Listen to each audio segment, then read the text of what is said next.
I'm Noelle Whitaker, and last week I stood in a courtroom and watched my parents and sister plead guilty to financial fraud. But the moment this story truly began was 2 months earlier when I pulled into my parents' driveway and saw a red sports car gleaming like fresh blood under the afternoon sun. My sister Tessa was twirling barefoot around it like she'd just won a reality show. Maybe she had. With my money. She squealed again, running her fingers along the hood like it was a lover returned from war. Her phone was out, already snapping selfies. From inside the house, I saw my mother and father standing by the window, champagne glasses in hand. Dad's Hawaiian shirt was half unbuttoned, Mom's curls were done like she'd come from a salon, and both of them looked like they were watching their favorite show unfold in real time. I stepped out of my car, still in my work clothes, my blouse wrinkled from a 12-hour shift at the firm. The moment my heels hit the driveway, I felt the tension pull tight behind my eyes. My phone buzzed in my bag, probably another notification from my bank. I didn't check. I already knew what it would say. Tessa saw me and squealed louder. "Isn't she gorgeous, Noelle? Look at this baby, the salesman practically gave it to me." I opened my mouth, but nothing came out. My throat felt dry. I watched her hop over to me, her hair bouncing in perfectly styled waves that matched Mom's to a T. "Wait," I said, forcing the words out. "Where did you get the money for this?" Tessa rolled her eyes and gestured dramatically toward the house. "Don't start with the lecture. Mom and Dad helped me figure it out." "Right, guys." From behind the glass, my parents waved like proud sponsors of a school fundraiser. Mom stepped outside, smile fixed and eyes a little too bright. "Your sister needed reliable transportation, honey. We just used that family emergency account you set up, remember?" The driveway tilted under my feet. That account wasn't for emergencies. It was my down payment. $70,000 I had saved over the past 8 years. Every bonus. Every tax return. Every skipped vacation. I stared at her. Without asking me, it was for the family, sweetheart. "We thought you'd understand." "Understand," I repeated. My voice came out thin. My phone buzzed again. I pulled it out, opened my banking app, and there it was in black and white. My balance, $167.31. Dad came out next, grinning like he'd just closed a deal. "Now, Noelle, your sister has a couple of interviews lined up. First impressions matter. You know how it is." "Interviews?" I said. "For what? The 3 jobs she quit this year, or the degree she never finished?" Tessa's face crumpled, instantly tears springing to her eyes like she had a faucet hidden behind them. "That's not fair, Noelle." Mom stepped between us, arms wide like she was defusing a bomb. "Sweetheart, she's been struggling. You know that. She just needs support right now. You've always been the strong one. The strong one. The dependable one. The one who stayed late to balance their checkbooks in high school. The one who paid the bills when Dad's early retirement plan backfired. The one who got Tessa through junior year math while Mom had her weekly migraines. I am the strong one," I said softly. I looked directly at my mother. "And I'm also the one whose name is on all the financial accounts." Dad's grin faltered. I tapped the screen on my phone and walked a few steps away. My hands were shaking, but my voice wasn't. "Hi, yes, this is Noelle Whitaker. I need to close account number 548,173 effective immediately." "Yes, I understand this will affect any linked accounts. That's what I want." Mom lunged forward. "Noelle, stop. You can't do this." "Actually, I can." Tessa's mascara had already started to smear. "You're just jealous because Mom and Dad love me more, and you're bitter and boring and alone." I turned to her. "You know what's funny about karma, Tessa? It doesn't always wait around. Sometimes it shows up the second you deserve it." She blinked, confused. "What is that supposed to mean?" I didn't answer. I just got into my car, turned the key, and let the engine rumble to life. In my rearview mirror, Dad was already pulling out his phone. Mom had both hands on her head, and Tessa was screaming something I couldn't hear. It looked just like the family portrait they kept above the fireplace. Dad on one side, Mom on the other, Tessa in the middle with a bright smile. That portrait had cost over $400. I paid for it. Just like I paid for the phone bill, the groceries, the credit card minimums, but not anymore. 2 blocks down, I pulled over and rested my forehead against the steering wheel. My hands were still trembling. I could have cried, but I didn't. Instead, I picked up my phone again and dialed a different number. Bryce, it's me. Remember when you said I should stop enabling them? He answered on the second ring. Yeah, well, I just did something kind of extreme. There was a pause, then his voice softened. You want to grab a drink and tell me all about it? I glanced at my rear view again. Tessa's new car still gleamed in the driveway like a prize. Yeah, I said. Bring your laptop. We're going to need it. We met at the same bar we always did, a little place tucked behind a bookstore in Northwest Portland where the lights were low and the drinks were strong. Bryce was already there when I arrived, sitting in a booth with his laptop open and 2 gin and tonic sweating on the table. He didn't say anything when I slid into the seat across from him. He just pushed one of the glasses toward me and raised his eyebrows. You okay? He asked. Not even close. He gave a short nod like he understood that was all I had in me. We sat in silence for a few minutes, the ice clinking in our glasses. Then he started typing. Start from the beginning. Everything. I took a sip and stared down at the scratched wood of the table. It was sticky familiar. So much of my life felt like that lately. Familiar, repetitive, expected. I had been the one who always did the right thing, the safe thing, the responsible thing. I paid my taxes early. I scheduled oil changes to the mile. I showed up for people no matter what. I think it started when I was 12, I said finally. That was the first time Mom had one of her headaches and couldn't get Tessa to school. I made her lunch, braided her hair, got her dressed and to class on time. I remember feeling proud, like I'd done something good. And then it never stopped. Bryce didn't interrupt. He just kept typing. In high school, it was helping Dad figure out the family budget after he lost that second job. Mom was too stressed to deal with numbers and Dad couldn't tell a debit from a credit. I learned how to balance a checkbook before I could legally drive. College, I paid for myself. Loans, scholarships, part-time jobs. I got accepted to a solid MBA program in Chicago. But then Tessa got that invitation to study ballet in Paris and the tuition was insane. Mom said she couldn't let her miss the opportunity of a lifetime. They asked if I could wait a year on grad school. Just 1 year. I never went. Bryce stopped typing, his fingers hovering over the keys. That was when you started at the firm, right? Yeah. Full-time. Took a second job on weekends for a while too. Dad had racked up a bunch of credit card debt, and they needed help making minimum payments. Tessa was still abroad doing God knows what. Bryce leaned back and let out a low whistle. I wasn't bitter, I said quickly. Not back then. It felt like it mattered. Like I was keeping the family afloat, that's what they called me. The glue, the backbone, the strong one. But I think what they really meant was the cushion. The safety net. Until you needed one. Exactly. I pulled out my phone and scrolled to my banking app again. Still the same, $167.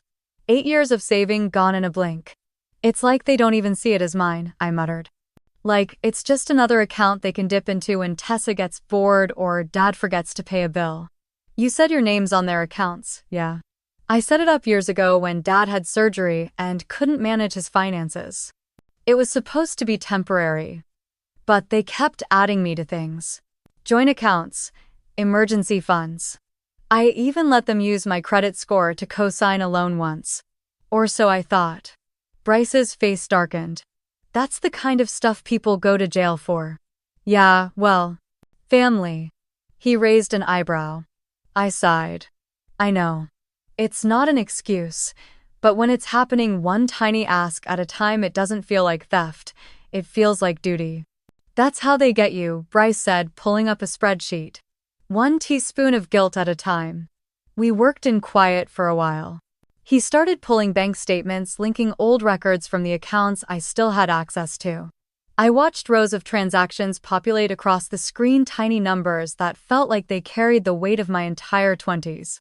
$20 here, $40 there, always under 100, just small enough to be forgettable. But they were frequent. Weekly, bi-weekly. Always to the same routing numbers. I leaned in. Wait, that one. That's the joint savings I opened for them after the refinance in 2019. Bryce clicked the line. Then clicked again. Holy hell, he muttered. They've been siphoning from your individual account to that one. Automatic transfers.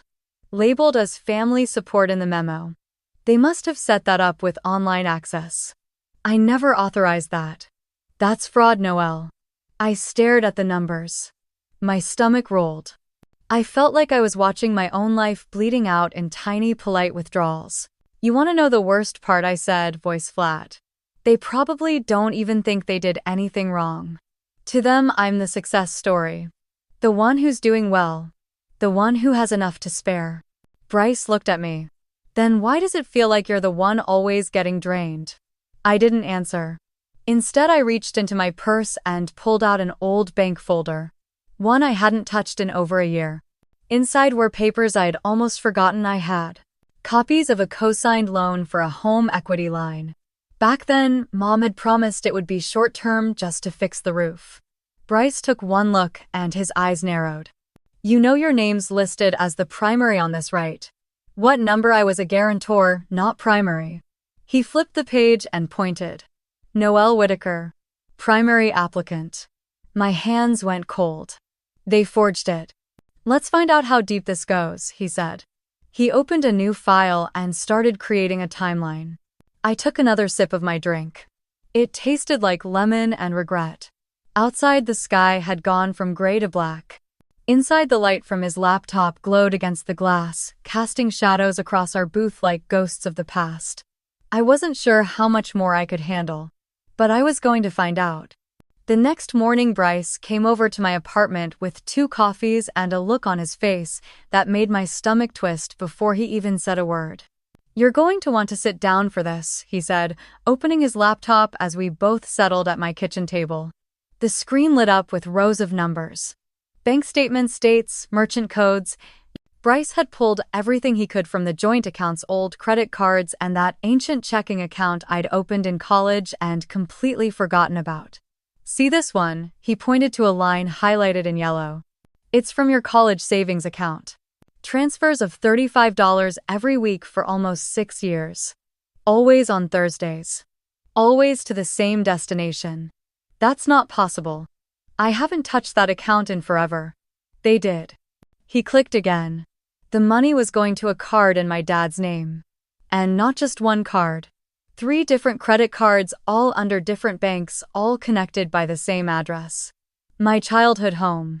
My parents had used me like a secret ATM. That's not even the worst of it, Bryce said, scrolling down.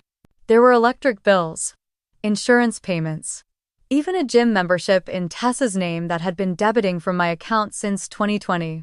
My hands started to shake. My coffee sat untouched. They've been pulling money from me for years. Quietly. In pieces. Like carving away a statue one chip at a time until you're just dust. He nodded slowly. I ran a quick total. Between all the accounts, it's just under 140 grand. Not including whatever interest they've racked up using your credit score. I leaned back and stared at the ceiling. $140,000. That was my house. My security, my 20s. Bryce looked at me carefully. Do you want to stop number? I want to know everything. That's when Eliza called. You're not going to believe what I just found, she said as soon as I picked up. I was going through some title records for fun because apparently I don't sleep anymore, and guess whose name is listed as a primary on the refinance of your parents' house last year? I didn't say anything. I didn't have to. Eliza didn't wait. You. It's your name. Not as cosigner, not as backup. Primary borrower. I felt the blood drain from my face. They told me the house was paid off. That they'd cleared the mortgage early. Well, they lied, Eliza said flatly. It's a refinance loan. $250,000. And guess what? They used your name, your credit, and forged your signature. Bryce swore under his breath. Can you send us the documents already in your inbox? I hung up without saying goodbye. I couldn't form the words. I opened my laptop and stared at the PDF Eliza had forwarded. Page after page of legal documents. My name, my signature. But not mine. I didn't sign any of this, I whispered. They forged legal loan paperwork. That's a felony, Bryce said, sitting beside me. This isn't just a family dispute anymore. This is financial abuse. Identity theft. I didn't even know what to say. My brain felt numb.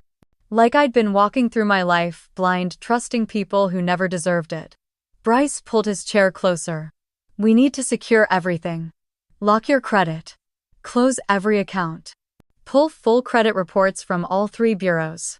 This is systemic. I nodded. He started typing furiously. While he did, I walked into the bathroom and looked at myself in the mirror. I looked like someone who hadn't slept. Someone who had aged 5 years overnight. For years I thought I was the lucky one. The successful sister. The dependable daughter. But I wasn't lucky. I was convenient. Quiet. Easy to manipulate. I was the golden goose they kept fed just enough to keep laying. I walked back into the kitchen. Start printing everything I told Bryce. Every transfer. Every forged document. Every linked account. I'm taking all of this to the police. He looked up. Are you sure? I've never been more sure of anything in my life. He clicked print. The whirring of the machine was the only sound in the apartment for several minutes. Page after page slid into the tray, each one a piece of a puzzle I never asked to solve. Eliza texted next. I think I just found your signature on a home improvement loan too. You didn't authorize work on their house last spring, right? I typed back. Number. Keep digging. My phone buzzed again, this time from Tessa. Hey, can we talk? I think you're overreacting. I didn't answer. Bryce looked at me. You know this could destroy them, right? Good. He didn't say anything else. We kept working until the sun went down and the coffee went cold. The dining table was covered in documents, rows of printed evidence spreadsheets, email chains, a battlefield of paper. This isn't about a car anymore, I said quietly. This isn't even about the money. Then what is it about? It's about knowing they saw me as a resource, not a daughter. And I'm done being used. I picked up the folder with the forged refinance papers and flipped to the page with my fake signature. Let's see how they like being treated like liabilities. I was sorting the evidence into folders when my phone rang. Garrett's name lit up the screen and something in my chest tightened. He never called outside of work hours unless something was wrong. Hey Garrett, I answered, trying to keep my voice steady. Noelle, I need you to come into the office. Tonight. Tonight. Yes, I wouldn't ask if it wasn't important. It's about your sister. My stomach dropped. 20 minutes later, I was in his corner office on the 22nd floor of our building downtown. The blinds were still open to the city lights, but the tone in the room was anything but bright. Garrett stood behind his desk with a thick file in his hands, his mouth a firm line. He handed me the file without a word. Inside were printouts of a job application. Tessa's name filled the top, but my name appeared again and again in the references and verification sections. There was a copy of her fabricated resume. She listed herself as a financial analyst with 3 years of experience at Whitaker and Company, our firm. Claimed she worked directly under me. Even stated she had a master's degree in finance from Columbia. The email address listed for verification was fake, but close enough to mine that someone might not notice right away. This came to me through back channels, Garrett said quietly. The hiring manager at Kelson Capital used to work here. He flagged it immediately. I stared at the page in disbelief. I could practically hear her voice in my head bragging about her dream job and how she finally landed something serious. Except she hadn't landed anything. She was trying to steal it. None of this is real, I said. She dropped out of college after her first year. She's never worked in finance. She's never worked longer than 3 months anywhere. Garrett nodded. That's what I figured. But she's using your name. And she's using our company. I need to know if this is isolated or if she's done it elsewhere. And Noelle, I need to know you're protected. Your credibility is everything in this business. I felt sick. I thought the forged refinance documents were the worst of it. But this felt more personal, more public. She wasn't just draining my money now, she was trying to become me. She's been using my name for everything, I said slowly. loans, utility accounts, credit cards. Apparently now job applications too. Do you have proof? I pulled out my folder and opened it on his desk. Loan statements, transaction logs, the forged refinance, a printed screenshot of Tessa's application with my fake signature at the bottom. Garrett looked through the pages, his expression growing darker. "This is bad," he said. "Really bad. You need to take this to the police." "I already planned to. I've just been organizing the evidence." He picked up his phone and dialed a number from memory. "Detective Rivera, please. It's Garrett Dunham from Whitaker and Company. Tell her it's urgent." He handed the phone to me when she picked up. Detective Rivera's voice was sharp and steady. "Miss Whitaker, I've heard of your firm. What can I help you with?" I took a breath and explained everything. From the drained accounts to the forged refinance to the fraudulent job application. Her tone didn't change, but I could tell she was writing everything down. "Do you have documentation?" she asked. "Yes. Bank records, loan paperwork, screenshots, printouts. I can bring everything." "Good. This is more common than people think. Family financial fraud is hard to prove, but if you have the paper trail, we can move forward. This isn't just fraud, it's identity theft. They've been using my name for years." "I believe you. Can you come to the precinct tomorrow morning?" "Yes." "Bring everything. We'll get started on the reports and contact the district attorney's office." "Thank you," I said softly. After I hung up, Garrett watched me for a long moment. "You sure you want to go through with this? I'm done letting them ruin me quietly." He nodded once. "If you need time off, say the word. We'll support you however we can." I left his office into the quiet of the empty hallway, the city lights flickering through the tall windows. My reflection stared back at me in the glass. I barely recognized her.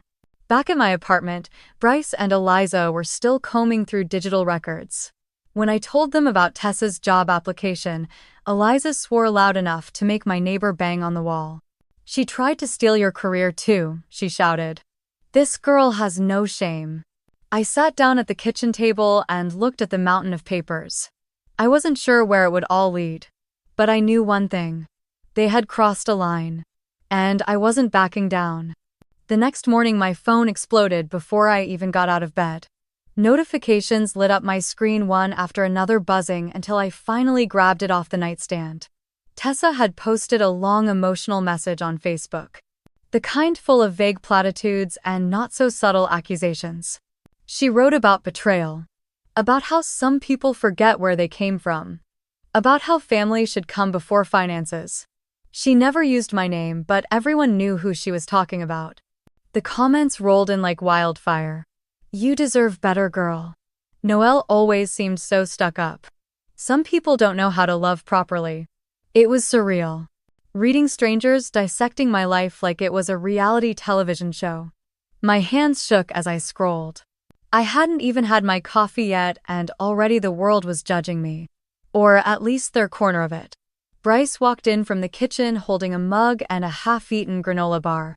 He took one look at me and said, "What now?" I held up my phone. "Tessa decided to go public." He snatched the phone and scanned the screen. "Wow. That's some Olympic-level manipulation. She's playing the victim card hard. It wasn't just her.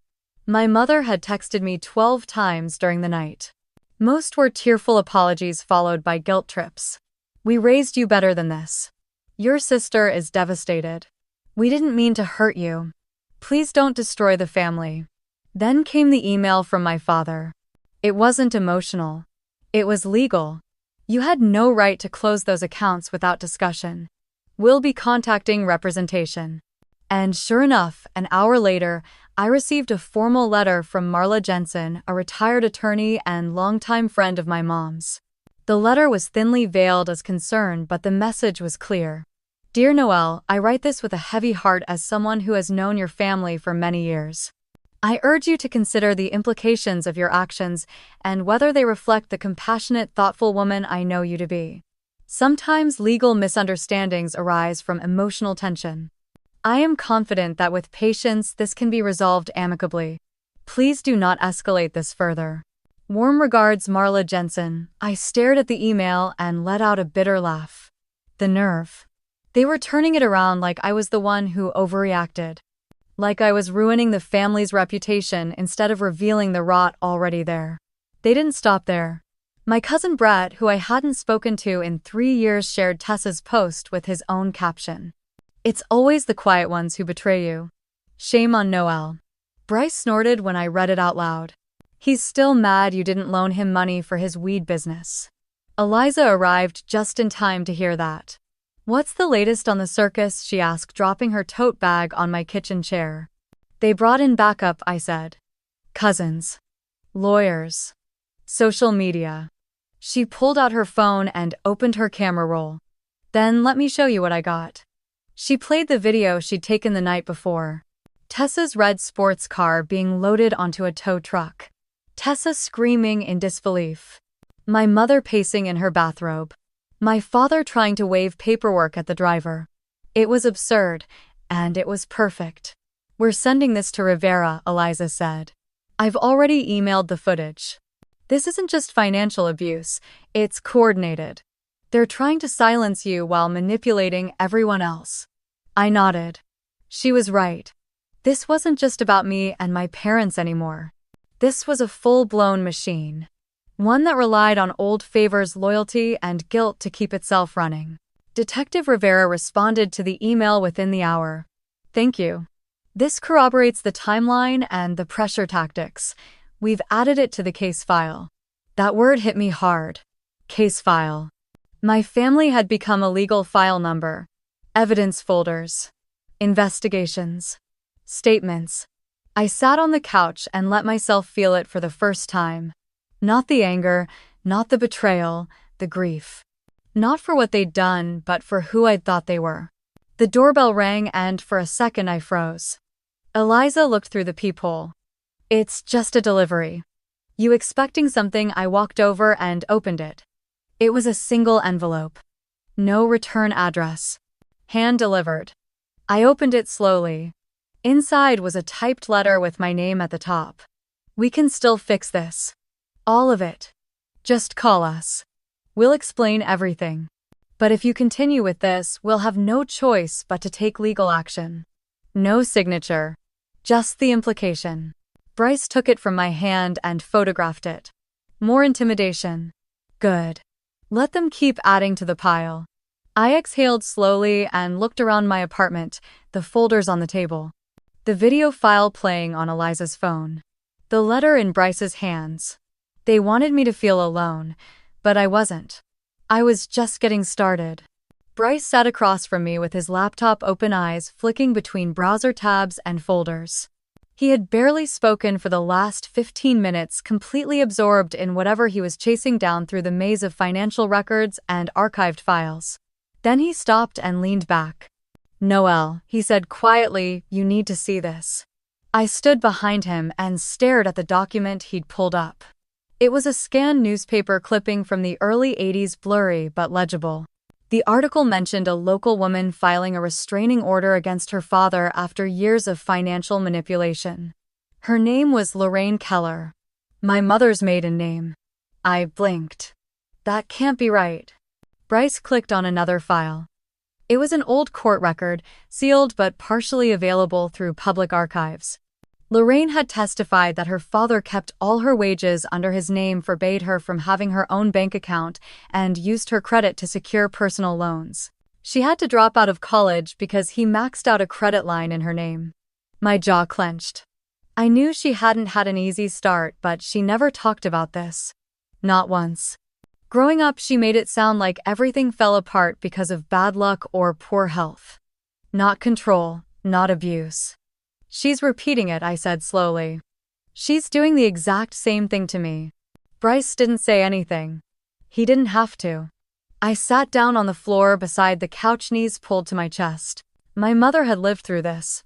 And instead of breaking the cycle, she'd become the very thing she swore she'd escaped. I thought about every time she brushed off my questions about finances, every time she told me Tessa was just struggling, every time she said I was the strong one. It wasn't strength she saw. It was usefulness. My fingers trembled as I picked up my phone. For the first time in days, I considered stopping. Maybe this wasn't worth it. Maybe they were right. Maybe I was going too far. Then my phone rang. Unknown number. I answered without thinking. Noelle came the familiar voice. Karen Myers. My old mentor. My first real boss. A woman who had taught me everything about strategic thinking and quiet power. Karen, I breathed. How did you know I've been following? Garrett told me what's happening, and I saw the posts. I thought you might need a reminder of who you are. I closed my eyes, the sound of her voice grounding me like it always had. I don't know if I can keep doing this. Yes, you can. You've always been the one to carry everyone else. It's time you carry yourself. It's just so much. They keep calling, texting, making me feel like I'm the one destroying the family. That's not love, Noelle. That's manipulation. And love that comes with conditions is not love at all. I felt something crack inside me. Like a window finally opening in a room I didn't know I'd sealed shut. You told me once, Karen continued, that power isn't about control. It's about truth, so tell the truth. Loudly. I wiped my eyes with the sleeve of my hoodie. Thank you, I said. You already know what to do, just finish it. When I hung up, I stood up and walked straight to my dining table. The folders were still there, neatly labeled. Account statements. Loan paperwork. Screenshots. Audio files of voicemails. Emails from their lawyer friends. The refinance documents with the forged signature. I gathered it all into a single expandable folder. Then I added a new page. A personal statement. Just the facts. Clear, concise, firm. My name is Noelle Whitaker. I am 30 years old. My identity has been used without consent by members of my immediate family to secure loans, credit, and assets totaling over $300,000 over the last 8 years. I printed the page and clipped it to the front of the file. Bryce handed me a flash drive. Every file scanned and backed up. I made 3 copies. I nodded. Let's send it. We scanned the documents again and emailed everything to Detective Rivera, including a formal request for prosecution. Then I uploaded a backup to the cloud and put the flash drives in separate drawers. 10 minutes later, Rivera replied. Received. We will begin processing formal charges immediately. Thank you for your bravery in coming forward. I leaned against the counter, my chest rising and falling. Not with panic this time. With clarity. They had taken my money, my credit, my future, but not my voice. That was mine. And I had finally used it. I went to bed that night, not out of exhaustion, but out of clarity. For the first time in years, I had drawn a hard line, and I didn't wake up with regret. I woke up with resolve. At 8:03 a.m., Rivera called. Her voice was businesslike, almost calm, but I caught the undertone of something more serious. The freeze orders are in place, she said. Everything linked to your name, every line of credit or loan obtained fraudulently, is now locked. Nothing moves without a court order. I stood at my window staring down at the street below. It was so quiet. A breeze moved through the maples. The stillness contrasted so violently with the bomb she had just dropped. So what happens now? We've notified all involved parties. Your parents and sister have been served official notice. The DA's office is fast-tracking your case. There will be a preliminary hearing in about 2 weeks. Thank you, I said, and I meant it. Every single word. Rivera hung up. No drama, no hand-holding, just business, just justice. 30 minutes later, Eliza burst into my apartment, laptop in hand, hair still wet from the shower. You're going to want to see this. I followed her to the couch. She opened a private browser tab and clicked on a post from one of our local online community pages. The headline read, "Local socialite's car repossessed amid financial fraud allegations." The video thumbnail was unmistakable. Tessa, in her designer sweatsuit, screaming at the repo man in front of my parents' house. I hadn't even realized Eliza had uploaded it. I didn't ask her to. But I was glad she did. The comments were brutal. So much for being a self-made influencer. This is what happens when you bite the hand that feeds you. One even said that sister deserves a medal. It was like a tide had turned. For years, they'd painted me as the cold one, the boring one, the girl who chose spreadsheets over sisterhood. Now people were seeing the other side. The side I had lived with in silence. Bryce arrived next carrying bagels and an iced latte with my name written in thick black marker. Good morning to the woman whose enemies are now publicly eating themselves. I cracked a smile. Not because of the latte, but because it felt true. My phone dinged. New email. It was from my bank. A transaction attempt had been blocked on a card linked to my name. The account was under review. Attached was a copy of the flagged attempt, a withdrawal of $500 from my parents' joint savings. The card had been frozen due to fraudulent association. I forwarded it to Rivera. 5 minutes later, she replied, confirmed. That account was tied to your social security number. They're going to feel this. Eliza handed me a manila folder. Also, this just came from the county recorder's office. I pulled records on the condo refinance. Look. I flipped through the forms. And there it was. My name. Forged in blue ink. I knew I hadn't signed that document. I wasn't even in town the week it was filed. We're adding this to your evidence file, she said. This isn't just unethical, it's criminal. More notifications buzzed across my screen. Tessa's original post, where she'd accused me of being unstable and jealous, had been removed for violating platform guidelines. Dozens of users had flagged it as harassment. And then something unexpected happened. An old classmate from high school, Jennifer Kingsley, messaged me. Hey Noelle, I saw what's going on. Just wanted to say I always looked up to you. You were the only one in AP Calc who didn't make fun of me. If you ever need a quiet place to vent, I'm around. I didn't cry. But I stared at that message for a long time. Because it was the first time someone offered me kindness without needing something in return. That afternoon, I returned to work. Garrett passed me in the hallway and gave a quick nod. No pity, no awkwardness. Just respect. By 4:00 p.m., I had completed my fraud report for a new corporate client. It felt poetic.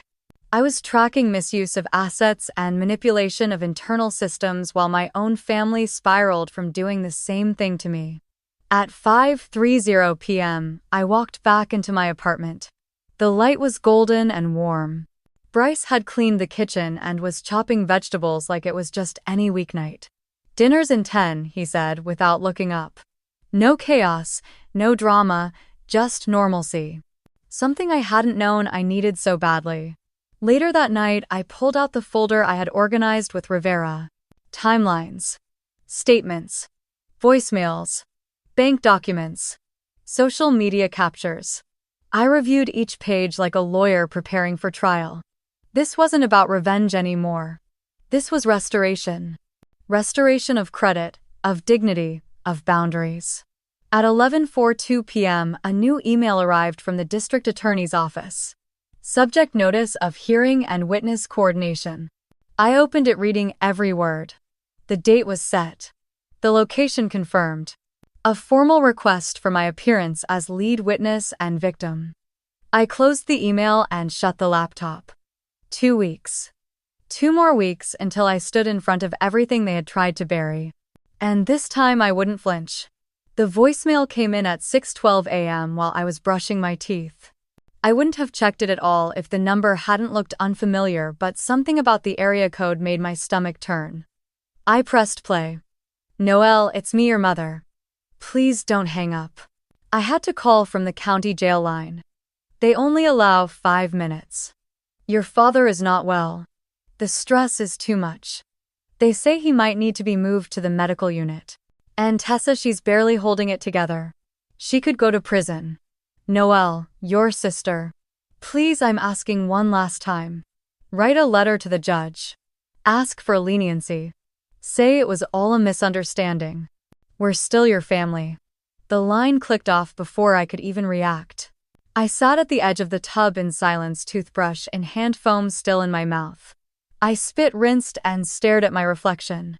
It wasn't the pleading that got to me. It was how familiar it all sounded. The guilt. The pressure. The reshaping of truth. Say it was a misunderstanding. That morning I didn't return the call. I forwarded the voicemail to Rivera's office. Then I went about my day. 3 days later, I was called to appear at a pretrial debt verification, hearing a mandatory step before the DA could fully proceed with the fraud charges tied to the mortgage refinance. I expected to sit behind a table, speak with lawyers, maybe confirm documents. What I didn't expect was to be sitting in the same courtroom as my parents. They looked small under the harsh courtroom lighting. My father's suit no longer fit his frame the way it used to. My mother wore a beige cardigan, the same one I'd bought her 3 Christmases ago.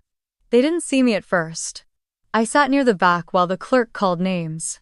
When the bailiff called mine, I stood and walked to the front of the room. That's when she saw me.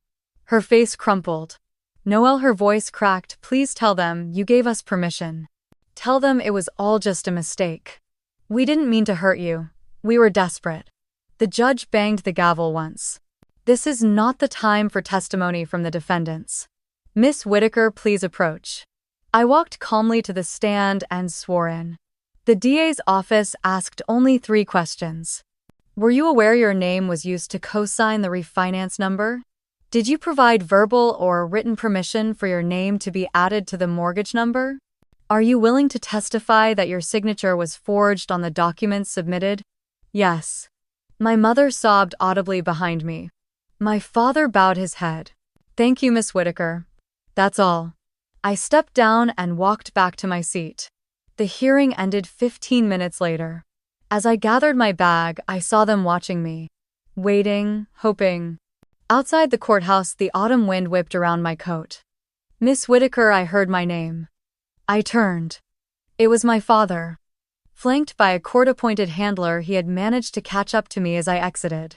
I'm sorry, he said softly. I never thought it would go this far. I thought we could fix it before anyone noticed. I didn't mean for you to lose the house. Or your job. You didn't mean for you to lose control, I said. He blinked. You didn't mean for me to stop covering for everyone. We're your parents, he whispered. And I was your daughter. I paused. If I forgive you now, I'd be teaching myself that love means never having boundaries. And I'm not teaching myself that anymore. He reached out, barely touching my sleeve. Where are we supposed to go when this is over? I looked him in the eyes. Where was I supposed to go when you stole the roof I was trying to build for myself? He didn't answer. Just turned and walked slowly back to the courthouse steps. That night, Eliza brought over 2 pints of Rocky Road, and Bryce queued up our favorite bad movie marathon. I hadn't told them everything about the hearing. I didn't need to. But when Eliza asked how I felt, I answered honestly. Lighter. Because there was nothing more to explain.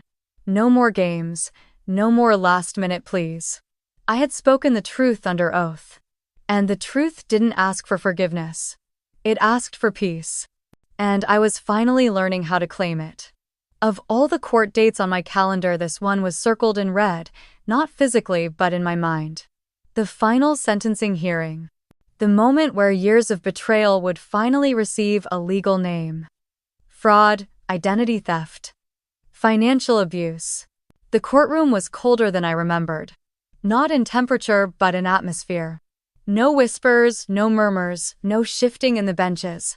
Just heavy silence as the bailiff called the case. The State of Oregon versus Lorraine Whitaker, Martin Whitaker, and Tessa Whitaker. I sat behind the prosecution's table, flanked by Rivera and a legal assistant I barely knew. I didn't look at the defense table. I didn't need to. I already knew what they looked like when they were scared. Lorraine's hair was tied in a neat bun. Martin wore the same navy blazer from the preliminary hearing.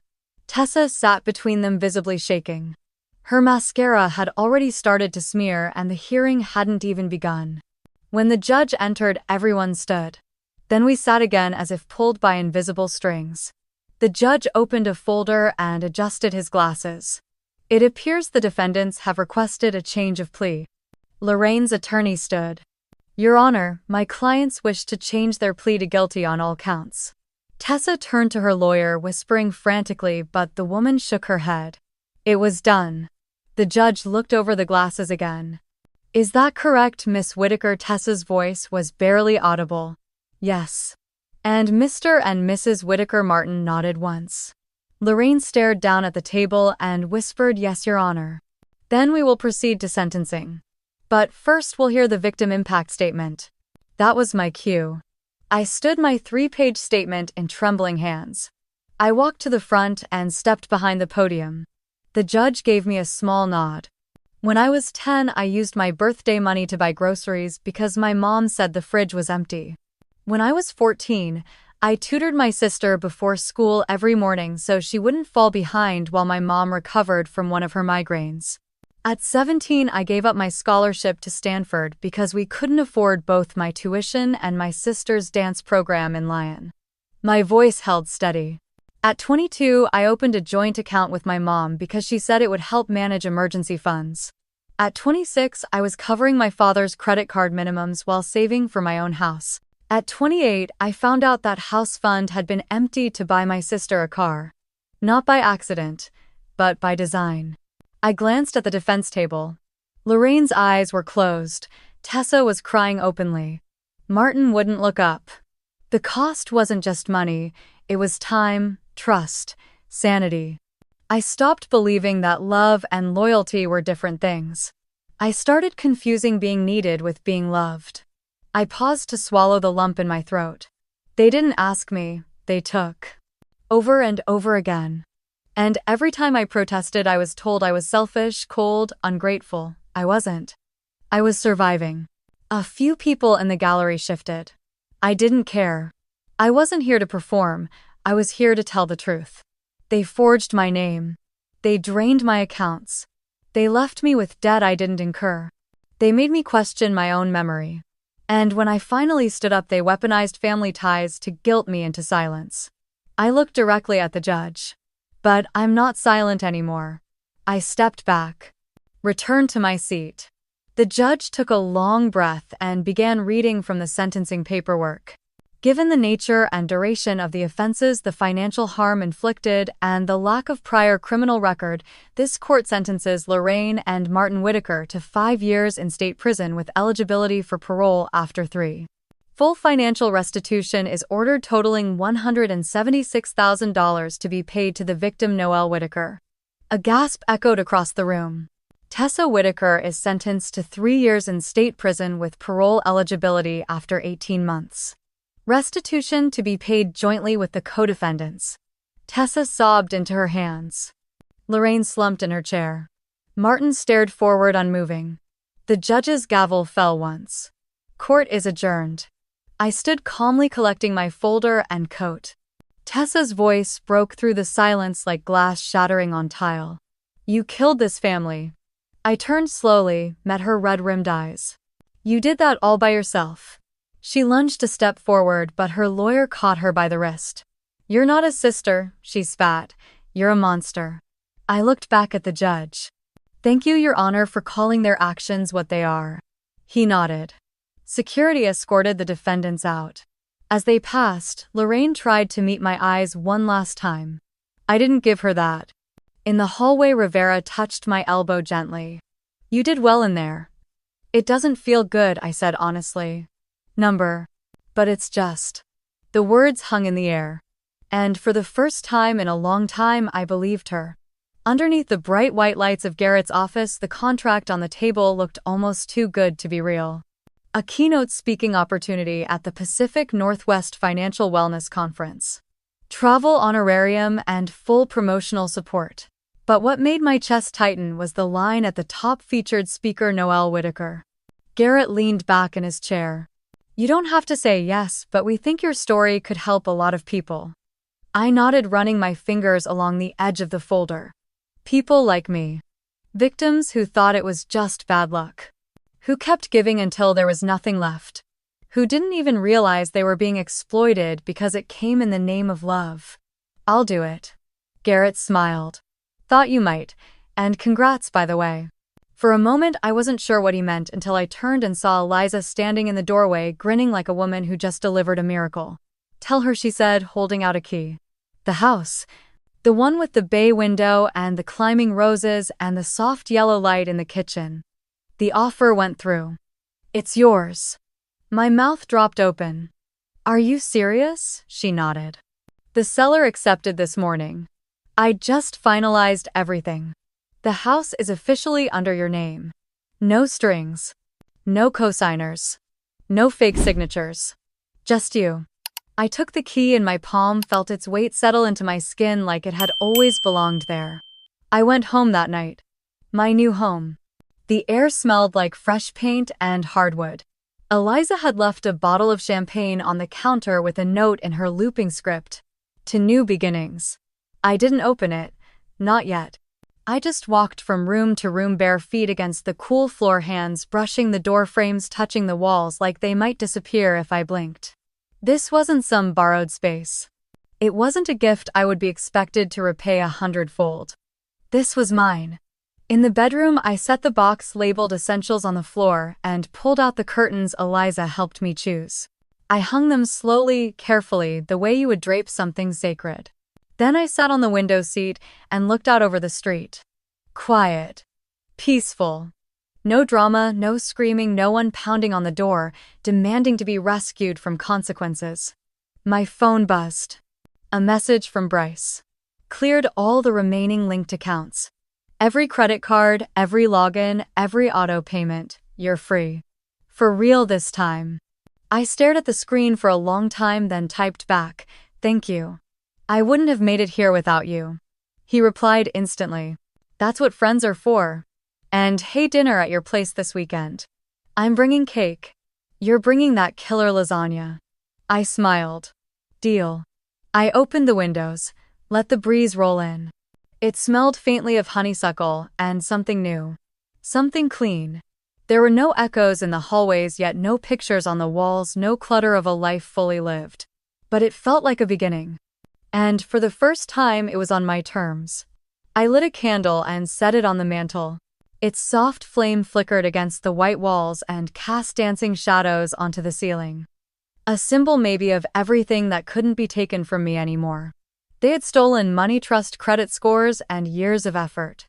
But they hadn't destroyed my will. They hadn't broken the part of me that still believed I deserved better. And now I had it. I curled up on the couch that arrived earlier that day, wrapped in the soft green throw Eliza had gifted me last Christmas. No voices yelling from the other room. No guilt nagging me from across the hall. Just the hum of the fridge and the occasional chirp of crickets outside. This was freedom. Not loud, not flashy. Just simple and quiet and utterly mine. There was no trace of them here. No evidence of forged documents or frozen bank accounts or whispered accusations. No unpaid bills, no expectation of rescue. No letters in the mail with someone else's debt hidden inside, just a single set of keys on the table. Mine. I leaned back, closed my eyes, and let the silence wrap around me like a blanket. Tomorrow I would prepare my talk for the conference. I would begin the next chapter of my career, one built on truth and clarity and boundaries that could no longer be crossed. But tonight I would let myself rest. No alarms, no obligations, only peace. Under the soft glow of my kitchen lights, I poured a cup of chamomile tea and let the quiet settle around me. The walls of my new home didn't echo with old arguments or carry the weight of unspoken guilt. They simply held space, warm and neutral, waiting to be filled with whatever future I chose to build. I took a seat by the window, looking out at the yard I'd just planted. The hydrangeas were starting to bloom, and the neighbor's golden retriever was making his usual lazy rounds across their fence line. It was a picture of stillness, but my phone buzzed against the tabletop, dragging in the outside world once again. It was a number I didn't recognize, but something about the area code made my stomach twist. I answered anyway. "Noelle," my mother's voice was thin, almost breathless. "It's me. Please don't hang up." I didn't say anything. I just waited. I need to ask something. Your father isn't doing well. His blood pressure's been all over the place, and with the stress and his medications." Her voice cracked. "When I'm released, there's nowhere for us to go. We lost the house, you know that." "Tessa." "Well, she's not in any position to help. I thought maybe we could stay with you, just until we figure something out." I closed my eyes, inhaled deeply, and opened them again. The tea had gone cold. Number. There was a pause. I'm your mother. And you're the same mother who signed my name to fraudulent loans, I said quietly. Who drained my savings, forged my signature, told me to be strong while you let my sister lie, cheat, and fail upward without consequence. We didn't mean to hurt you. But you did. Repeatedly. You did it when I was 14 and you told me I couldn't take a summer job because someone had to babysit Tessa. You did it when I was 23 and you said I couldn't afford graduate school because your retirement plan fell apart and I had to help with the mortgage. You did it every time you asked me to clean up a mess with a smile. Her voice got sharper. I said I'm sorry. You said a lot of things, I replied. But you only said them once the consequences showed up in handcuffs. She started crying. Real or not, I wasn't moved. I'd seen too many tears weaponized over the years. I can't do this with you anymore. I have to protect what's left of me. She tried again. You're all we have left. And you made that choice. You chose to use me instead of love me. I hung up before she could say anything else and blocked the number again. Rivera called 2 hours later. Tessa had violated her conditional release. Missed 3 check-ins, attempted to use a flagged credit card at a downtown boutique, and screamed at the officer who showed up at her apartment. She'd been rearrested and was being transferred to the state facility the next morning. She's not even trying to play the long game, Rivera said. This isn't remorse, it's arrogance. I didn't respond right away. You okay? Yes, I said, and I was. The next morning a letter arrived. Not an email but a real letter with my name written in looping script across the envelope. I knew the handwriting immediately. My mother's. Again. She wrote about her regrets. About how family is meant to forgive. She said her childhood had been cold, her own parents cruel and frugal, and that she thought she was breaking the cycle by giving Tessa everything she hadn't had. She wrote that she thought I would always be there. That she counted on it. There was a postscript. Please consider giving us a place to stay when we're out. We have no one else. I folded the letter carefully and placed it in the fireplace. The match caught easily, curling the paper into smoke and ash. Outside the air was crisp again. I watched the flames through the glass for a long time, then stepped out onto the porch. The world continued like it always had. Mailboxes stood in their lines. The garbage truck made its weekly crawl down the block. Someone was mowing a lawn. On Facebook, my cousin had posted a new update. So sad when people forget what it means to stick by family. When did we stop giving grace to each other? There were comments underneath. All of them vague, all of them pointed. But none of them knew the truth. None of them had scraped out their savings to keep the lights on at a house they didn't live in. None of them had handed over opportunity after opportunity in the name of keeping the peace. I didn't comment. I didn't feel the need to defend myself anymore. That afternoon Eliza stopped by with fresh bagels and a housewarming gift, a cozy gray throw blanket and a tiny jade plant. She dropped onto my couch with a groan. Heard from them again, yeah, letter and a call. Both asking for a place to stay. Eliza scoffed. You didn't respond right, I burned the letter. Good, because you're not their safety net anymore. Number, I'm not. And I'm not anyone's scapegoat either. We sat in silence for a while, sipping tea, watching light flicker across the hardwood floors. You know, she said, you don't owe anyone your peace. I nodded. I know. That night I turned off my phone, drew the curtains, and curled under the new blanket with a book I hadn't had time to read in years.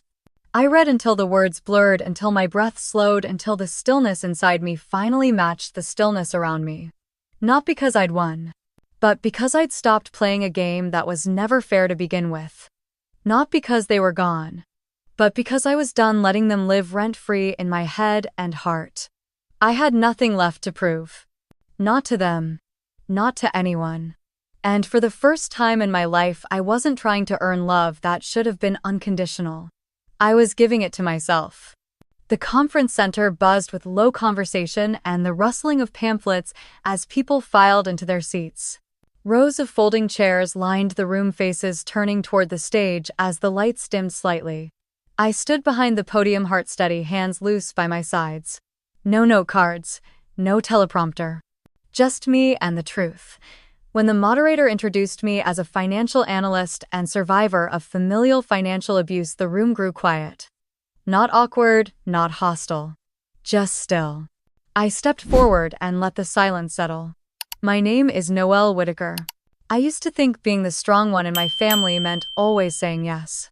That love was proven through sacrifice. That being quiet, being dependable, being useful was the same thing as being valued.